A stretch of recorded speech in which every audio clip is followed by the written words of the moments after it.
me proposerai de lire sera beaucoup plus commode. Si à un moment donné, quelqu'un veut se lancer, il me fait un petit signe et il peut prendre la suite. Je vais partager le texte, comme ça vous pourrez le suivre. Et parler peut-être avant cela ou je parlerai après. Je parlerai après de la proposition de cours qu'on va vous faire pour les semaines et les mois qui viennent. Voilà. Donc, on peut rentrer dans le vif du sujet dès à présent, à moins que quelqu'un veuille poser une question particulière sur le texte ou en général. Mais pas sur l'avenir, s'il vous plaît. J'en parlerai après. Bon, après, on en discutera si vous voulez. Mais sur ce qui s'est passé, sur les cours, sur un point particulier, quelque chose que vous avez dû clarifier pendant la semaine, ou sur le texte de la Haggadah de Pessah. Voilà. Alors, et dis-moi sur le texte de la Haggadah, c'est un texte que je lis en famille depuis que je suis toute petite et je suis curieuse de l'appréhender différemment. Je tenais beaucoup à être là ce soir quand j'ai vu sur l'email ce qui était proposé parce que j'ai jamais rien compris à ce texte. Bon, je suis pas du tout pratiquante, vraiment, je l'ai lu, ça berce mon enfance jusqu'à aujourd'hui puisque mes parents sont toujours à côté, mais il m'a toujours intriguée parce qu'il est franchement incompréhensible. Et il y a des choses dans ce texte qui, je me dis, mais c'est pas possible, il parlait pas la même langue que nous. Et du coup, ça fait un peu résonance quand tu dis, bon, bah, c'est vraiment, du point de vue kabbaliste, les termes sont différents. Donc, j'ai vraiment envie de l'écouter cette fois-ci avec une autre oreille, j'ai envie de dire, parce que vraiment, ça a toujours été un point d'interrogation. Qu'est-ce qu'ils ont voulu dire? Ou alors on est aussi éloigné dans notre forme de langage aujourd'hui. Bon, donc j'attends avec impatience. Voilà. Et ce qui est très bien, c'est que chaque année, on aura l'occasion de lire ce texte. Et chaque année, en fonction des clarifications que tu auras faites durant l'année, ce texte apparaîtra différent. Parce que tu auras clarifié beaucoup de choses durant l'année. Donc aujourd'hui, peut-être, tu seras certainement très proche de la tradition. Je viens de parler de l'ego. L'Égypte, on dit c'est l'ego, d'accord. Israël, maintenant, vous savez, c'est les points dans le cœur. Vous avez vu quelques notions auxquelles vous allez pouvoir vous raccrocher dans ce texte. Et au fur et à mesure des études, vous allez clarifier beaucoup plus de choses par rapport à votre chemin spirituel et ce texte va devenir de plus en plus clair pour vous. Voilà. Mais il faut laisser le temps au temps et chaque année, ça ira mieux. Voilà. D'accord? Donc, en gros, c'était ça. Si je peux essayer de résumer un peu les choses. Israël, les points dans le cœur, qui va en Égypte, ils restent là-bas, ils viennent, il y a différentes périodes, il y a des périodes de satiété, des périodes de famine, etc. C'est les parcours par lesquels tout le monde passe lorsqu'il étudie la Kabbale et finit par sortir évidemment de cette terre d'Égypte pour arriver en terre d'Israël. Et c'est vraiment résumé tout le parcours de votre chemin spirituel. On y va? Je vais boire un petit coup d'eau. Donc, si quelqu'un veut lire, il me fait un petit signe et il prend la suite, d'accord? Je crois, si je me souviens bien, qu'il y a 8 pages, oui. Je vais partager. D'abord. Ah, Goulia, tu as désactivé mon partage d'écran.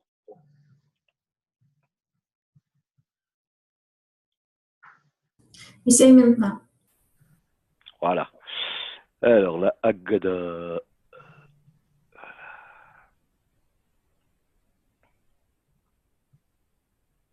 Vous l'avez tous? Ça a l'air d'aller, hein? On y va. Vous l'avez tous, hein? Toutes et tous. Oui?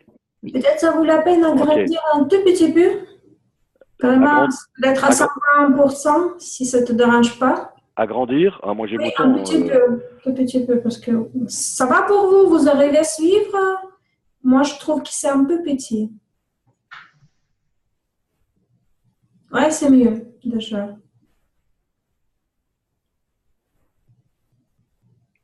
Parfait. Voilà. La Haggadah de Pessah. Voici le pain de misère que nos pères mangèrent en Égypte, que celui qui a faim vienne et mange. Que celui qui est dans le besoin vienne et conduise le céder de Pessah. Cette année, nous sommes ici. L'an prochain, en terre d'Israël. Cette année, nous sommes esclaves. L'an prochain, puissions-nous être libres. Pourquoi cette nuit se différencie-t-elle de toutes les autres nuits? Toutes les nuits, nous ne sommes pas tenus de tremper même une seule fois cette nuit, nous le faisons 2 fois.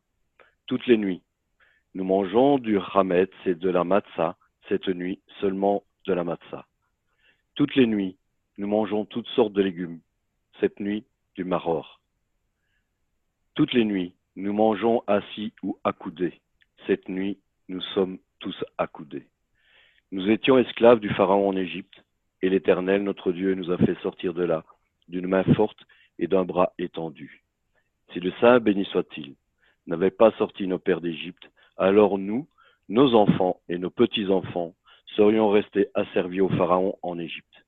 Aussi, même si nous sommes tous sages, tous comprenant, tous connaissant la Torah, nous serions encore obligés de discuter de la sortie d'Égypte.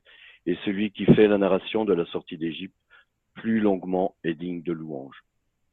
Il arriva que Rabbi Eliezer, Rabbi Yehoshua, Rabbi Eleazar ben Azaria, Rabbi Akiba et Rabbi Tarfon étaient accoudés dans un céder à Bnei Brak.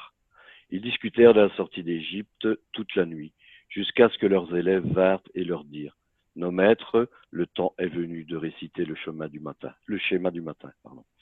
Rabbi Eleazar ben Azaria dit: je suis comme un homme de 70 ans. Pourtant, je n'ai pas réussi à prouver que la sortie d'Égypte doit être citée la nuit jusqu'à ce que Ben Zoma l'explique d'un verset de la Torah. Il est dit: pour que tu te rappelles le jour où tu es sorti d'Égypte tous les jours de ta vie. Les jours de ta vie correspondent aux jours, tous les jours, indique le rajout des nuits. Les sages, toutefois, disaient: les jours de ta vie correspondent au monde d'aujourd'hui. Tous les jours indique le rajout du temps du Messie. Béni est l'omniprésent, béni soit-il. Béni est celui qui donne la Torah à son peuple Israël, béni soit-il. La Torah parle de 4 enfants. Un est sage, un est méchant, un est simple et un ne sait pas interroger. Le sage, que dit-il? Quels sont les témoignages, les statuts et les lois que l'Éternel notre Dieu vous a ordonnés? Toi, en retour, tu lui enseigneras les lois de Pessah, jusqu'à on ne mange aucun dessert après l'agneau de Pessah. Le méchant, que dit-il? Qu'est-ce que ce culte pour vous?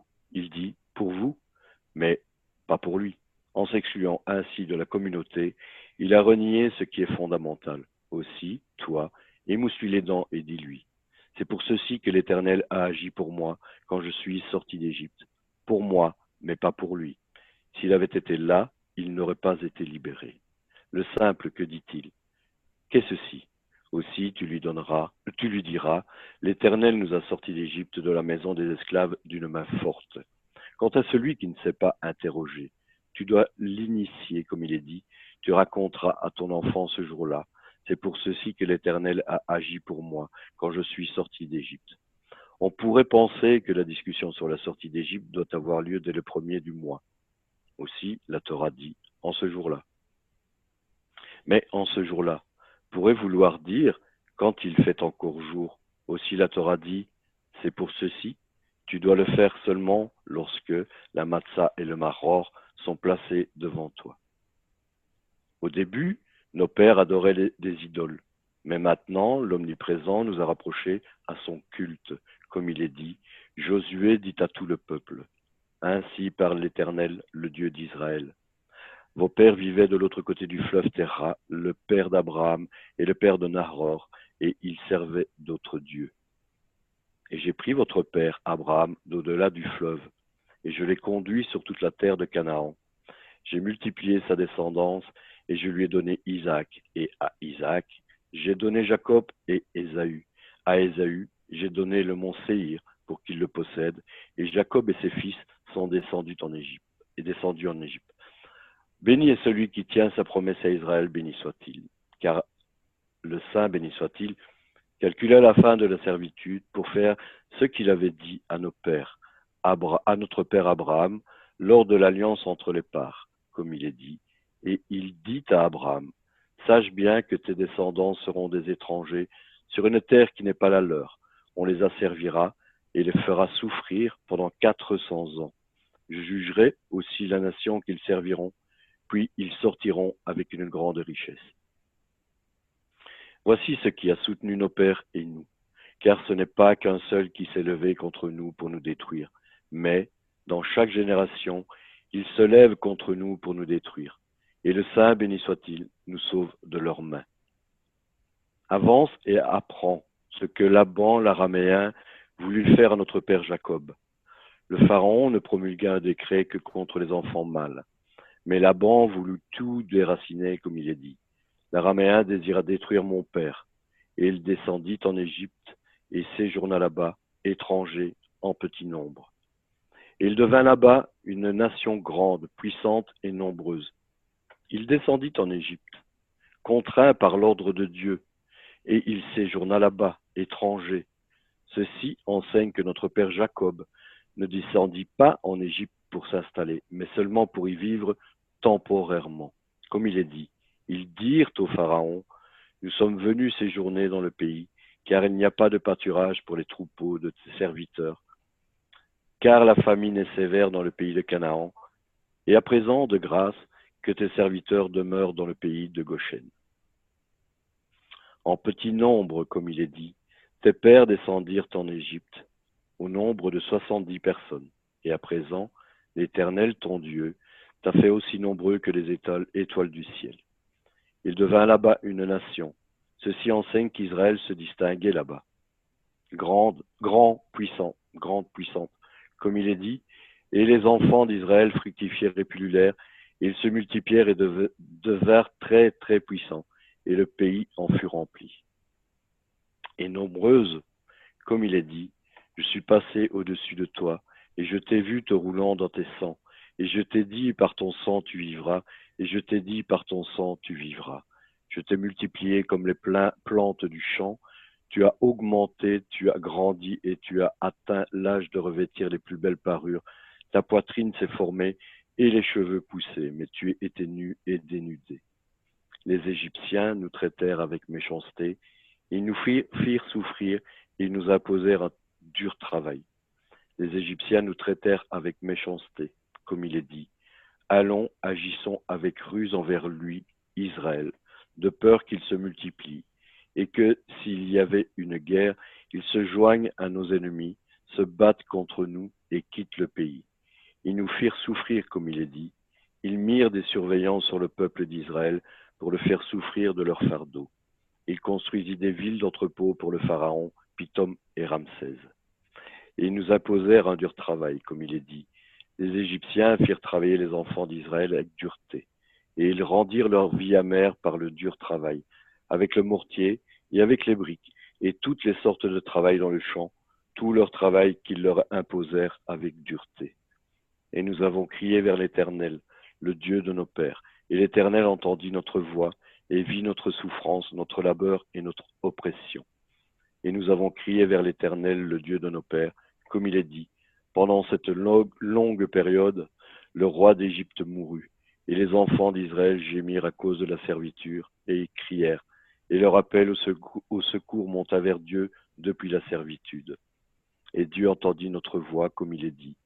Et Dieu entendit leurs gémissements, et Dieu se rappela son alliance avec Abraham, Isaac et Jacob. Et il vit notre souffrance, ceci se réfère à la séparation entre mari et femme, comme il est dit. Dieu vit les enfants d'Israël, et Dieu constata. Notre labeur se réfère aux enfants, comme il est dit. Tout garçon qui naît, vous jetterez au fleuve, et toute fille, vous la garderez en vie. Quelqu'un veut-il lire? Poursuivre. Pascal? Anaïs, vas-y. Vas-y. Je t'en prie. Et notre oppression, ceci se réfère à la contrainte, comme il est dit. J'ai vu l'oppression que les Égyptiens leur imposent. Et l'Éternel nous sortit d'Égypte d'une main forte et d'un bras étendu, avec une grande révélation, avec des signes et des prodiges. L'Éternel nous sortit d'Égypte, non par l'intermédiaire d'un ange, non par l'intermédiaire d'un séraphin, et non par l'intermédiaire, je vois plus, et non par l'intermédiaire d'un messager. Le Saint béni soit-il, dans toute sa gloire, le fit lui-même.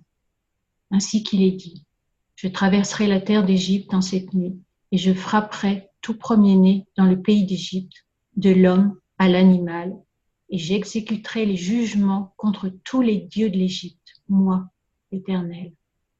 Je traverserai la terre d'Égypte, moi, et non un ange. Je frapperai tout premier-né dans le pays d'Égypte, moi, et non un séraphin. J'exécuterai les jugements contre tous les dieux de l'Égypte, moi, et non un messager. Moi, l'Éternel, c'est moi et nul autre. D'une main forte, ceci se réfère à des vers, la peste, comme il est dit. Voici que la main de l'Éternel sera sur tes troupeaux dans les champs, sur les chevaux, sur les ânes, sur les chameaux, sur le gros et le petit bétail, une peste très sévère. D'un bras étendu, ceci se réfère à l'épée, comme il est dit. Son épée était tirée dans sa main étendue sur Jérusalem. Avec une grande révélation, ceci se réfère à la révélation de la Shérina, la présence divine, comme il est dit. Un Dieu a-t-il jamais essayé de prendre pour lui une nation du sein d'une autre nation par des épreuves, des signes et des prodiges, par la guerre, d'une main forte et d'un bras étendu, avec de grandes révélations, comme tout ce que l'Éternel, votre Dieu, a fait pour vous en Égypte, devant vos yeux, avec des signes. Ceci se réfère au bâton, comme il est dit. Prends dans ta main ce bâton avec lequel tu feras les signes et des prodiges. Ceci correspond au sang, comme il est dit, et je montrerai des prodiges dans les creux, dans les cieux et sur terre.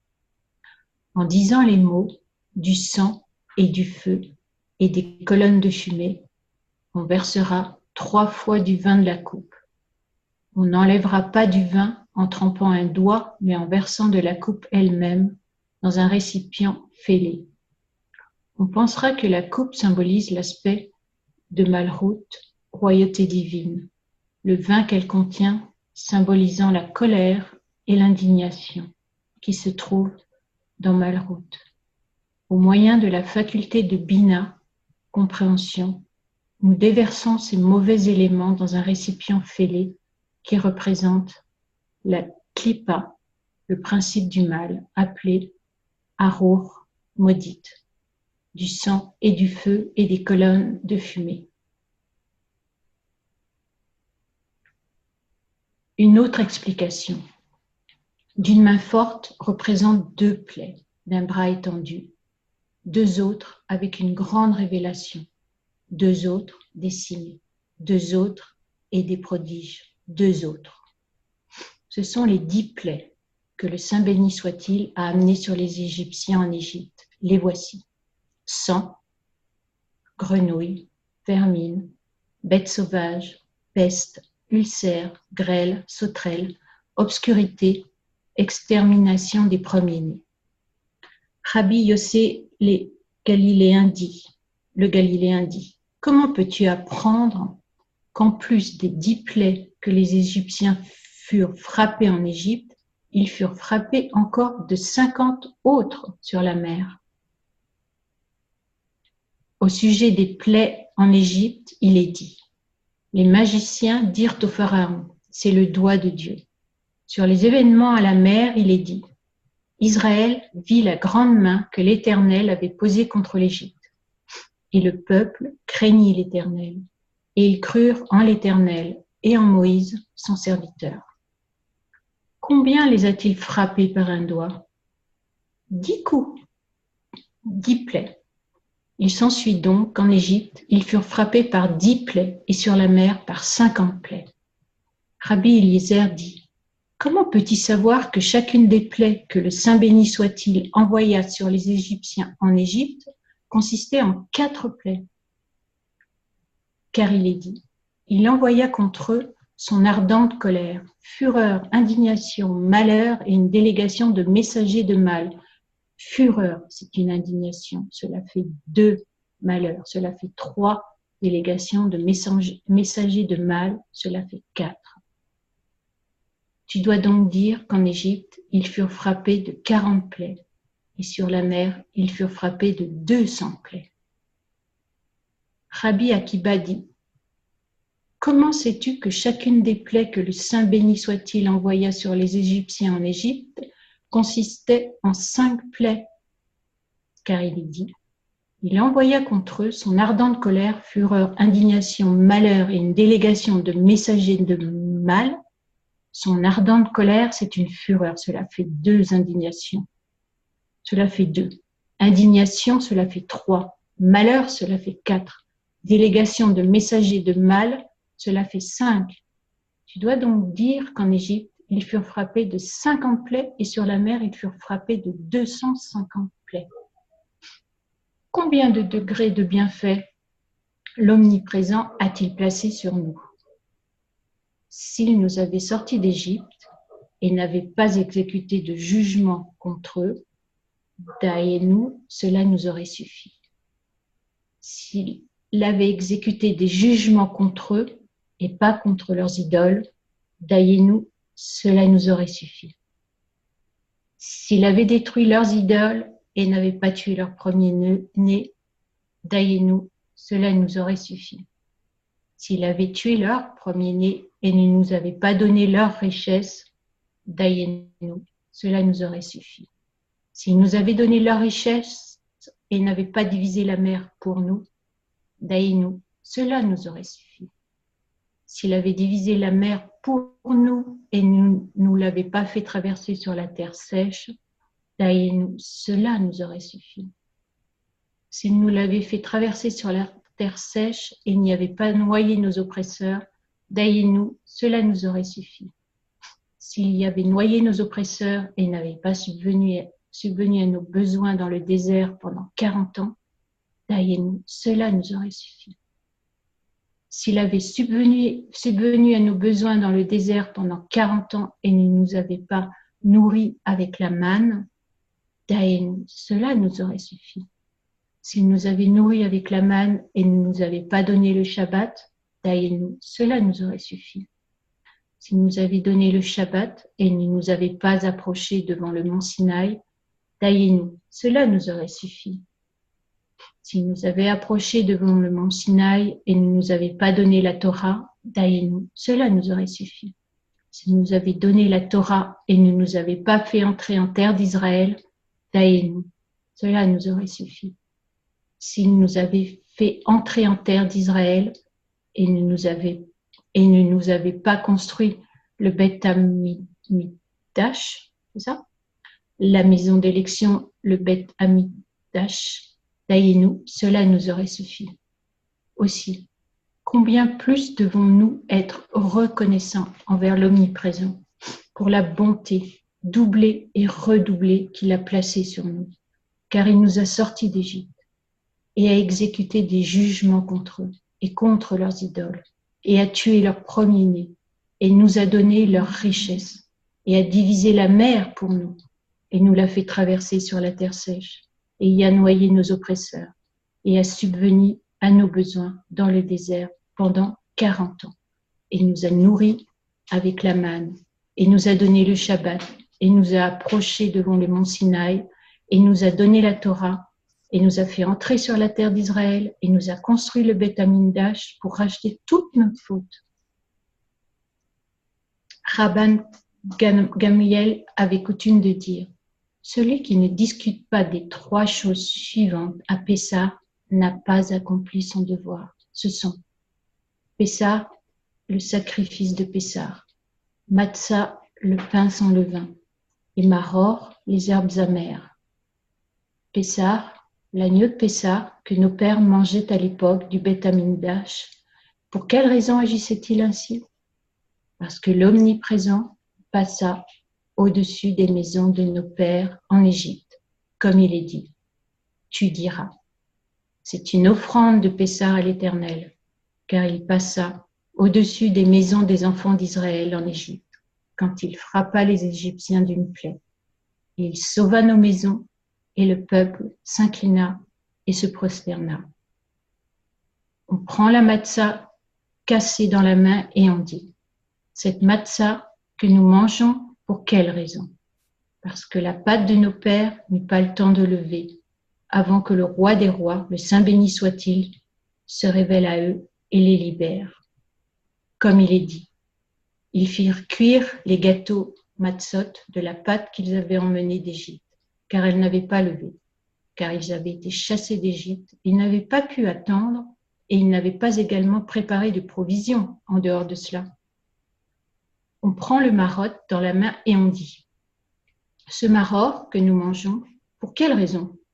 Parce que les Égyptiens ont rendu amère la vie de nos pères en Égypte, comme il est dit. Et ils rendirent leur vie amère par le dur travail, avec le mortier et avec les briques, et toutes les sortes de travail dans le champ, tout leur travail qu'ils leur imposèrent avec dureté. Dans chaque génération, l'homme est tenu de se considérer lui-même, comme s'il était sorti d'Égypte, comme il est dit. Tu raconteras à ton enfant en ce jour, c'est pour ceci que l'Éternel a agi pour moi quand je suis sorti d'Égypte. Le Saint béni soit-il n'a pas libéré seulement nos pères d'Égypte, mais il nous a libérés aussi avec eux, comme il est dit.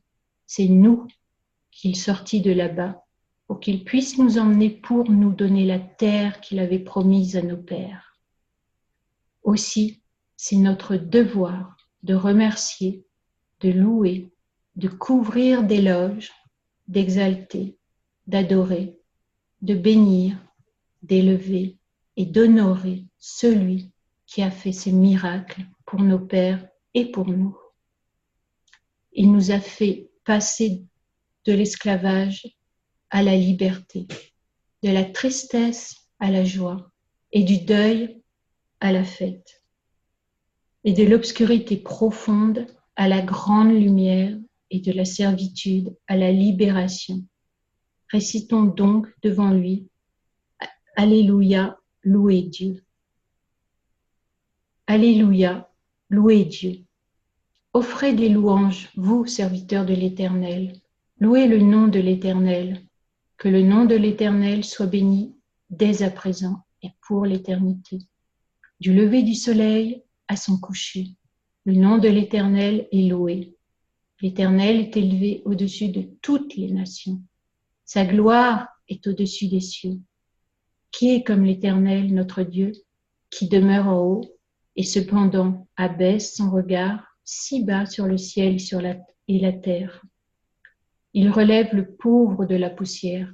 Il remonte l'indigent du tas de fumier pour les asseoir avec les nobles de son peuple. Il restaure la femme stérile à la maison, en une joyeuse mère d'enfants. Alléluia, louez Dieu.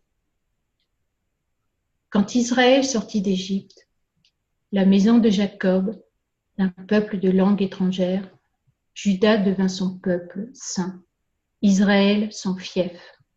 La mer vit et s'enfuit, le Jourdain retourna en arrière. Les montagnes sautaient comme des béliers, les collines comme des agneaux. Qu'as-tu, ô mer, que tu aies fui, Jourdain, que tu sois retourné en arrière. Montagne, pourquoi sautez-vous comme des béliers, collines comme des agneaux? Nous le faisons devant le Maître, le Créateur de la terre, devant le Dieu de Jacob, qui transforme le rocher en un bassin d'eau, le silex en une source d'eau. Béni sois-tu, Éternel, notre Dieu, Roi de l'univers, qui nous a libérés et a libéré nos pères d'Égypte, et nous a permis d'atteindre cette nuit pour manger la matzah et le maror. Ainsi, Éternel, notre Dieu, et Dieu de nos pères, permets-nous d'atteindre d'autres célébrations et d'autres fêtes qui viendront à nous en paix, avec la joie de la reconstruction de ta ville et l'allégresse de ton service dans le Beth Amikdash. Alors, nous mangerons des sacrifices et des offrandes de Pessah. À la fin de Shabbat, on dit des offrandes de Pessah et des sacrifices, dont le sang sera répandu sur le mur de ton autel pour être accepté. Et nous te remercierons avec un nouveau chant pour notre rédemption et pour la délivrance de nos âmes. Béni sois-tu, Éternel, qui a libéré Israël.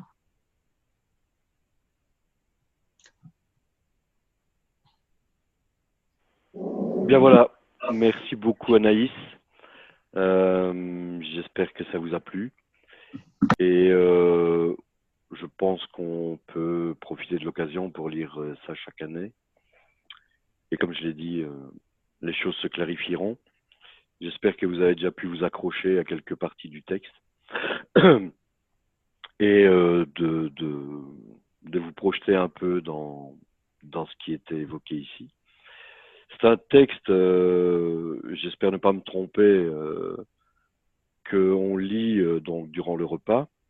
Et c'est pour ça qu'on dit, par exemple, à la fin de Shabbat, là on prend le maror, on prend, etc. Donc on fait des actions en même temps qu'on lit.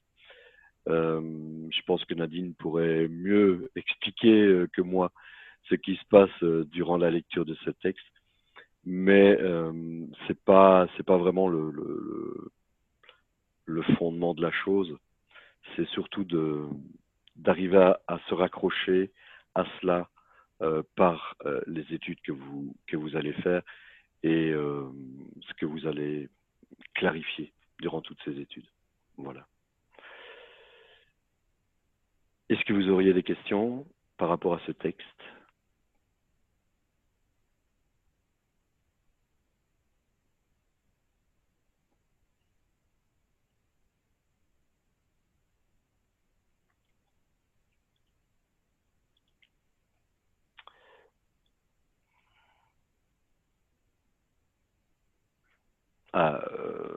Oui, ok.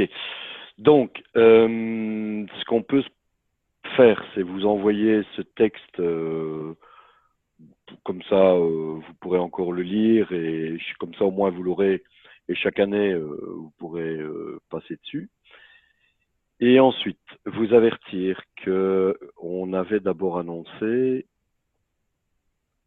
une seconde partie, une seconde matière qu'on allait aborder, et cela le jeudi.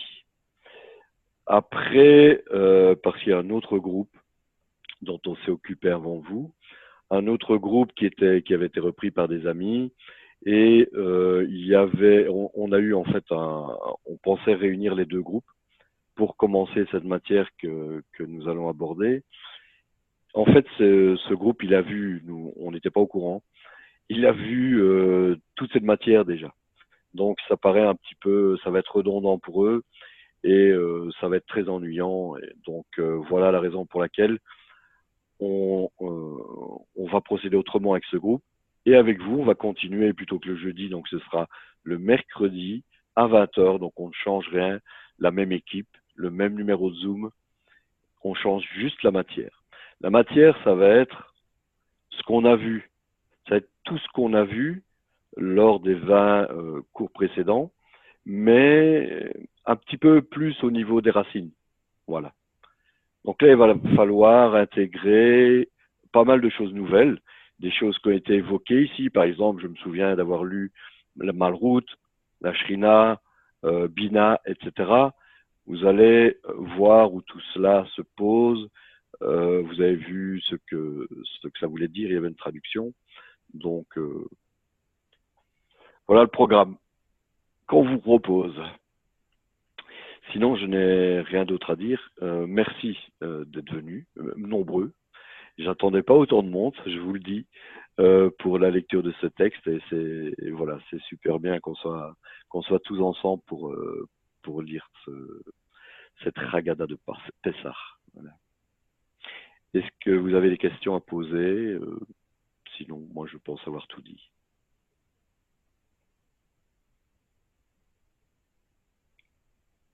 Nadine, j'espère avoir répondu à des questions.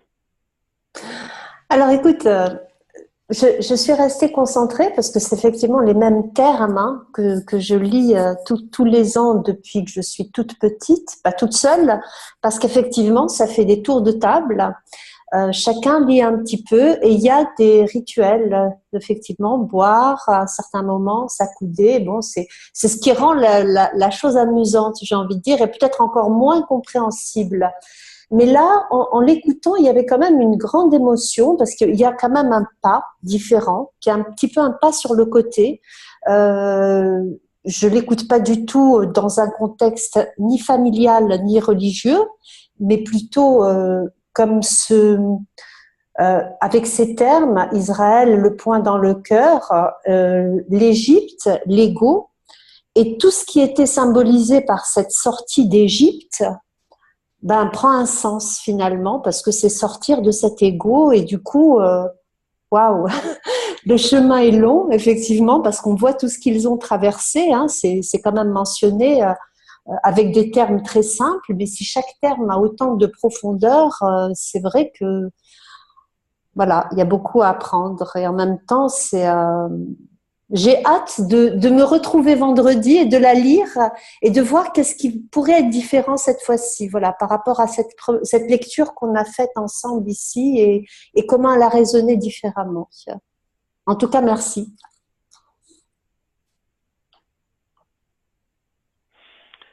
C'est tout à fait ça. Si on l'a déjà lu et dans le cadre rituel, je vais dire, c'est exactement ce qui se passe avec toi. Si on ne l'a pas lu, c'est une découverte déjà. Et puis, on peut aussi commencer à transposer tous ces termes. Et c'est vraiment tout ce qui est là, c'est vraiment la loi des racines et des branches. Certainement, cela s'est passé durant l'histoire, cela a été relaté, mais c'est parce que ça s'est exprimé dans les branches. Mais il y a des racines qui sont là et qu'on va apprendre à découvrir au fur et à mesure. Et tout est vraiment symbolique. Les herbes amères, par exemple, tout se passe à l'intérieur. C'est ce combat qu'on mène contre l'ego, cette amertume, c'est cette difficulté qu'on peut avoir, par exemple, tu vois. Le vin qui est toute cette pourriture, le maror, le maror et le massar, toutes ces choses sont vraiment très symboliques et toutes les actions qui sont faites sont très, très symboliques, mais font rapport uniquement au spirituel et au travail de l'homme avec son ego, avec son environnement, dans son environnement. Voilà. Donc j'espère que tu découvriras encore vendredi beaucoup de choses. Et ça me réjouit d'avoir partagé ça avec vous.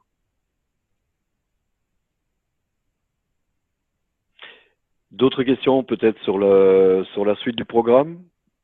Donc, je répète, mercredi 20h, on essaie de se retrouver tous et on commence la nouvelle matière.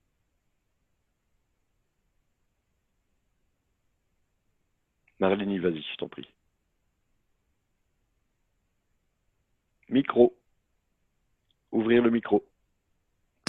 Oui, je me permets de vous poser une question. Je ne sais pas si elle est adéquate ou pas, mais j'aimerais bien si on puisse avoir un glossaire, une petite liste de vocabulaire que petit à petit, donc dans ces conférences, on commence à comprendre.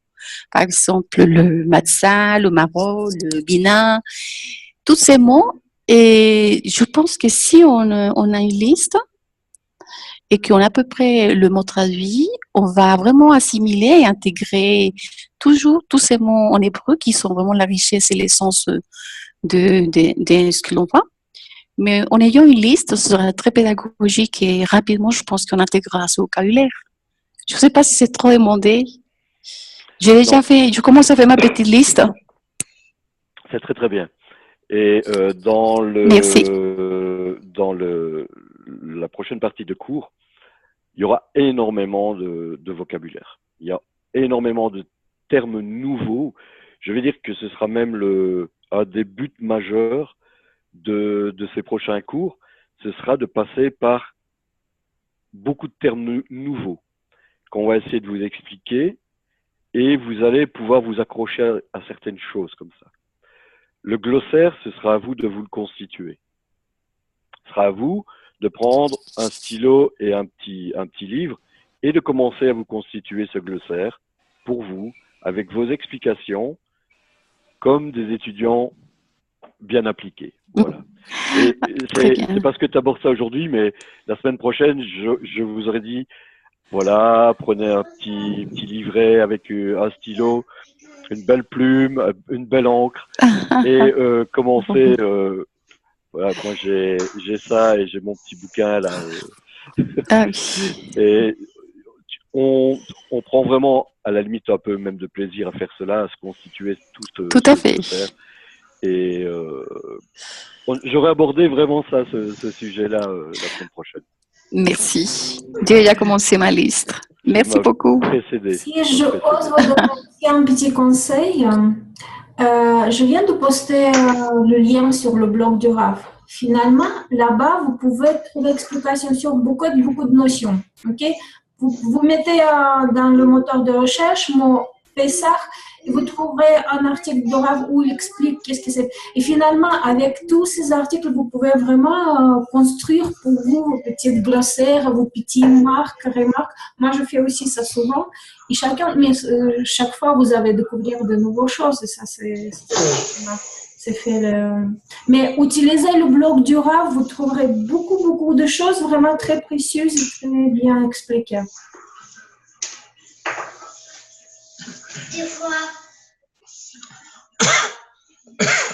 En fait, il y aura des termes nouveaux et ces termes vous allez les intégrer au fur et à mesure parce qu'ils reviennent souvent. Donc, vous n'y retournerez même plus dans ce glossaire, finalement. Et vous allez clarifier ce qu'il y a derrière ces termes, en fait. Voilà ce qui vous attend pour même pas les mois, les années qui viennent, quoi. Vous allez clarifier tout ce qu'il y a là derrière et on peut clarifier aujourd'hui et demain vous allez clarifier encore différemment et ce sera comme ça partout, tout le temps.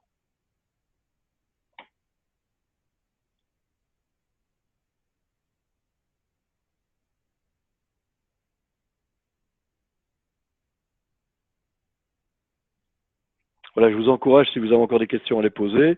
Sinon, on peut fermer boutique, hein, comme on dit. Chag Pesach Sameach, on dit en hébreu, joyeux Pâques.